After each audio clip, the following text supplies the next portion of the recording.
24 heures après la remise et reprise entre le gouverneur entrant et sortant, le nouveau locataire de la Maison Blanche ne s'est pas reposé.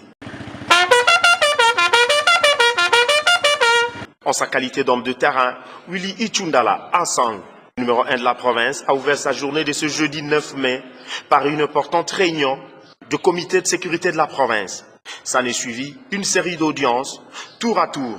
Le bureau de l'Assemblée provinciale, en sa tête, son président, l'honorable Serge Makongo, qui nous a ici livré l'importance de cette première rencontre entre le gouverneur de province et le bureau de la première institution de la province.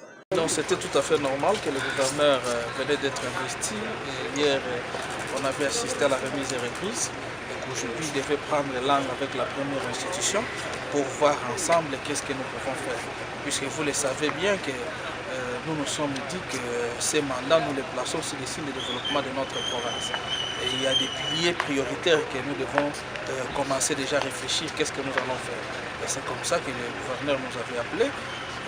Il a lancé une invitation, nous sommes venus, et nous avions discuté sur tout ça. Je pense que d'ici là, sur le terrain, vous verrez pratiquement ce qui va se réaliser. Après le bureau de l'Assemblée provinciale, c'est le tour des députés élus de 5 territoires de la province d'Ikwilu. À l'issue de ce premier contact entre la nouvelle autorité de la province et les honorables députés, l'élu de Massima Nimba, l'honorable Fort Mandundi, a inscrit cette visite sous le signe de la confiance entre les élus du peuple et le nouveau gouverneur.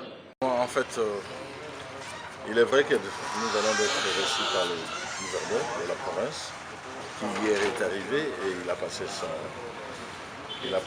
la reprise hier.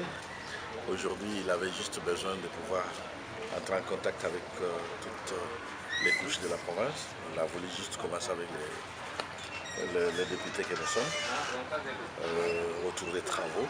Et lui-même est aussi député provincial comme nous. Il a voulu juste nous écouter et nous mettre ensemble, qu'on puisse casser les clivages.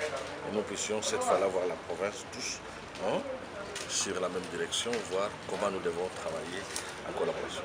Rappelons qu'avant la suite des audiences, le numéro 1 de la province est descendu sur le terrain. Question de s'enquérir de l'État dans lequel se trouve le cabinet de son vice, Félicien Kiwai. Sur place, le constat est amer. Ici, il est demandé au nouveau pouvoir d'agir en urgence pour rendre ces bâtiments sa plus belle robe.